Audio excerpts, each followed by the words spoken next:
بسم اللہ الرحمن الرحیم۔ قرآن کی مثال گلاب کی کھلتی کلی جیسی ہے، جس میں شروع میں چند پنکھڑیاں ظاہر ہوتی ہیں، پھر آہستہ آہستہ تہ در تہ نت نئی پتیاں کھلتی جاتی ہیں، جو ایک دوسرے کے پیچھے ایک خاص ترتیب اور تنظیم سے لگی ہوتی ہیں۔ یا زمین کی مثال لے لیجئے، زمین کے 620 میل اندر دنیا کے سب سمندروں کے مجموعے سے کئی گنا بڑا شفاف پانی کا سمندر ہے، لیکن وہاں سے زمین کی سطح تک لاکھوں معدنیات کی تہیں ہیں۔ ہر دور میں ہم یا تو زمین کے کسی نئی تہ کے بارے میں جان لیتے ہیں، یا اس معدنی ذخیرے سے فائدہ اٹھانا شروع کر دیتے ہیں جس سے اسی زمین کے مالک 100 سال پہلے بے خبر تھے۔ بالکل ایسے قرآن کے تصورات کی تفسیر اور تشریح ہر دور کے مجموعی علم کے مطابق تو کھلتی ہی ہے، لیکن ایک ہی دور کے الگ الگ مفسرین کو بھی غور و فکر اور ان کی ذاتی وسعت کے باہمی فرق کی وجہ سے قرآن کی الگ طریقے سے سمجھ آتی ہے۔ نہ تو انہیں خود اپنی تفسیر کو کامل سمجھنا چاہیے، نہ ان کے ماننے والوں کو۔ قرآن متحرک ہے، بس اس کی تہیں کھولنے والے ہر دور میں آتے رہیں گے۔ قرآن نے نفسانی تبدیلی کا تصور 1400 سال پہلے دیا، جبکہ بیہیویئرل سائنٹسٹ موجودہ صدی میں اس نتیجے پر پہنچے کہ کوگنیٹو بیہیویئر تھراپی اپنی پرسیپشن اور سوچ یعنی نفس کی تبدیلی فرد کے تمام اعمال کو سمت دیتی ہے۔ یہی تو وہ قرآنک سائنس کی تھراپی تھی جس کے ذریعے محمد صلی اللہ علیہ وسلم نے جاہل عرب بدوؤں کی نفسیات یکسر بدل کر انہیں ایک عالم کا نگہبان بنایا تھا۔ جو میں کہنا چاہتا ہوں وہ میری بیشتر تحریروں سے جھلکتا ہے، یعنی انفرادی تبدیلی مقصود ہو یا اجتماعی، دونوں صورتوں میں بنیاد بدلنی ضروری ہے۔ ایک قوم جب رسوائی کے عذاب کا شکار ہو تو نفسیاتی تبدیلی سے پہلے وہ جگہ بھی نہیں بدلتی جب تک اسے بار بار شیشہ نہ دکھایا جائے۔ اسے اپنی حالت زار سے نفرت نہیں ہوتی، وہ اپنی اصل حالت سے آگہی پر پیدا ہونے والا ڈپریشن ہی قوم کو مجبور کرتا ہے کہ وہ کسی موسیٰ کے ساتھ سمندر پار کا سفر یعنی ایک نیا عمرانی معاہدہ کرے۔ کسی فرد یا قوم کا نفس یعنی سوچنے کا انداز ان کے بہت سے انفرادی اور اجتماعی اعمال کا باعث بنتا ہے، اور پھر یہ اعمال خود ان پر اور ارد گرد کی دنیا پر کچھ نتائج اور اثرات مرتب کرتے ہیں۔ پھر ان نتائج اور اثرات کے جواب میں دوسرے لوگ اور قومیں رد عمل میں کچھ عمل کرتی ہیں، جن کا اثر واپس آپ تک آتا ہے۔ یہ سائیکل جاری رہتا ہے، اور اسی سائیکل کے نتیجے میں پیدا ہونے والے اکثر حادثات کو لوگ قسمت کا لکھا قرار دیتے ہیں، جبکہ اللہ سورۃ النساء کی آیت 79 میں کہتے ہیں کہ تم پر جو بھی برائی یعنی تکلیف پریشانی آتی ہے وہ تمہارے ہی نفس کی بدولت آتی ہے۔ اس آیت پر مفصل غور کی ضرورت ہے۔ پوری آیت کہتی ہے کہ تمہیں جو بھی بھلائی ملتی ہے وہ اللہ کی قدرت سے ملتی ہے، اور تم پر آنے والی تکلیف تمہارے اپنے نفس کی لائی ہوئی ہوتی ہے۔ اس آیت میں اللہ نے بھلائی کے لیے جو لفظ استعمال کیا ہے وہ حسنۃ ہے، جس کی اگر عربی لغت سے تفسیر دیکھی جائے تو اس کا مطلب ایسا حسن اور خوبی ہے جس میں توازن یعنی بیلنس ہو۔ یہ تو آپ اب جان ہی چکے ہیں کہ اللہ کی طرف سے ہونے کا مطلب اللہ کے قانون کے تحت ہونا ہے۔ پھر اللہ نے ساتھ ہی حسنۃ کا متضاد لفظ تکلیف یا پریشانی کے لیے استعمال کیا۔ اس کی لغوی تفسیر اور معنی غیر توازن یعنی امبیلنس کی وجہ سے پیدا ہونے والی پریشانی ہے، اور اس پریشانی کو اللہ جب نفس کے ساتھ جوڑتا ہے تو قرآنک سائنس کا فارمولہ سمجھ میں آ جاتا ہے کہ اللہ کا قانون اور اس کی قدرت فطری اور عقلی ہے۔ جب تک ہم اپنے اندر فطرت جیسا توازن قائم رکھیں گے، اللہ کے قانون کی خیر پائیں گے، اور جب ہمارا نفس غیر متوازن ہوگا یعنی نفسیاتی بدحالی رہے گی، ہم فطری طور پر بدقسمتی اور پریشانیوں کا شکار رہیں گے۔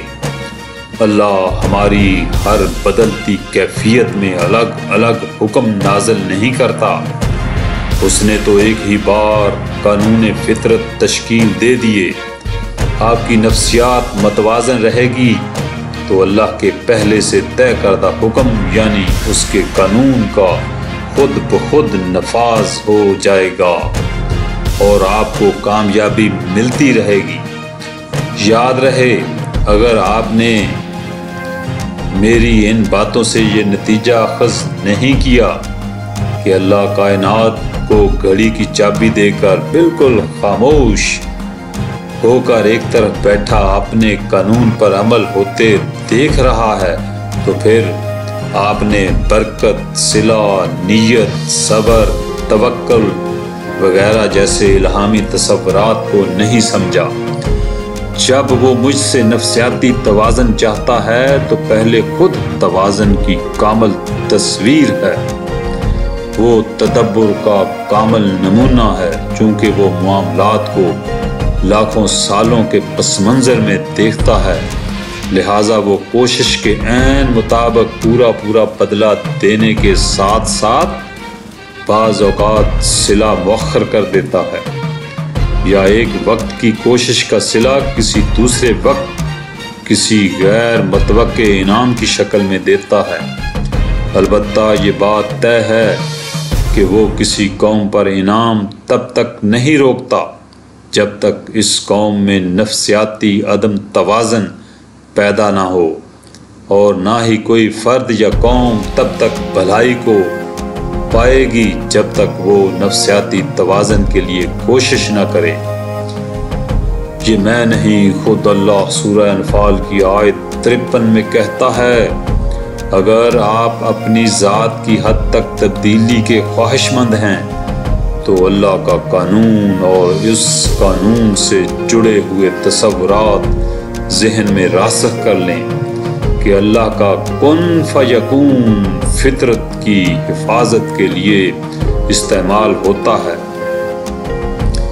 میری جائز ناجائز خواہشات اور اچھے برے اعمال کے اثرات اور نتائج اللہ کے پہلے سے طے کردہ فطری قانون کی حدود سے باہر نکل ہی نہیں سکتے۔ اگر آپ اپنی قوم کی حالت پر کڑتے ہیں تو ایک کیاری لگائیں اور درجن بھر لوگوں کے گروپ میں نفسیاتی انقلاب لائیں۔ نفسیاتی انقلاب کا پہلا مرحلہ اس گروپ کے سامنے اپنی انفرادی غلطیوں اور اجتماعی تاریخ کا بے دریغ اور جرأت مندانہ پوسٹ مارٹم ہے، اور دوسرا مرحلہ بنیادی ایمانیات اور قومی عقائد و نظریات کی ری ڈیفینیشن ہے۔ جب بات قومی تربیت کی ہو تو چند دہائیاں سیڑھی کے چند زینے ہیں۔ اگر آپ اس درجن بھر کے گروپ کو پہلے چند زینے طے کروا دیں تو یہ درجن بھر لوگ فرشتوں سے بہتر نسل کے آنے اور محمد صلی اللہ علیہ وسلم کے مقام محمود کی راہ ہموار کریں گے۔ مقام محمود تک کا سفر ہی انسان کی پیدائش کا مقصد اور اس کی منزل ہے۔ اس منزل کی طرف انسانیت کے نسلوں پر محیط سفر میں ہمیں اپنا حصہ نفسیاتی تبدیلی کی انفرادی اور اجتماعی کوشش سے ڈالنا ہوگا۔ اگر ہم اللہ پر یقین کامل رکھیں تو وہ کیسے کیسے ہماری مدد کرتا ہے ہم سوچ بھی نہیں سکتے۔ کہتے ہیں ایک ملاح کی کشتی لہروں کی نظر ہو گئی اور وہ ایک جزیرے میں پھنس کر رہ گیا، جس نے جھاڑ چھنکار اکٹھا کر کے ایک جھونپڑا بنایا اور وہیں رہنے لگا۔ دن گزرتے رہے اور کوئی اس کی مدد کو نہ آیا، اور آتا بھی کیسے کہ کسی کو کیا خبر کہ وہاں کوئی موجود بھی ہے۔ دریا کی موجیں اس کی خبر پہچاننے کی راہ میں حائل تھی۔ ایک دن وہ زارو قطار روتا رہا اور اللہ پاک سے گلہ کرنے لگا اور کہا، اے میرے اللہ، تو نے میرے ساتھ کیا کر دیا؟ ابھی وہ آہوزاریوں سے فارغ ہو کر جھونپڑے سے باہر نکلا ہی تھا کہ آسمانی بجلی نے اس کے جھونپڑے کو جلا کر راکھ کر دیا، اور وہ ملاح یہ منظر بے بسی سے دیکھتا رہا۔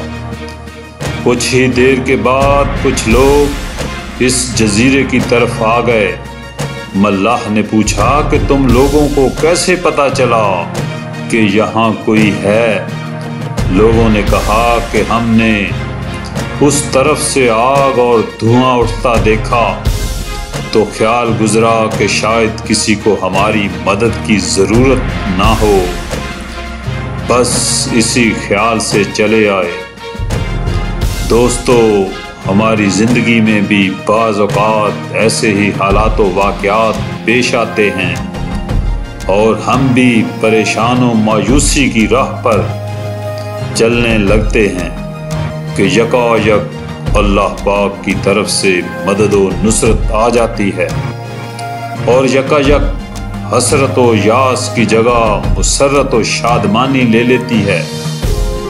لیکن آج کے دور کا انسان جس تذبذب، بے چینی اور انتشار کا شکار ہے، اس کا سبب ہی یہ ہے کہ ہمارا ایمان ذات خدا بندی پر سے کمزور ہو چکا۔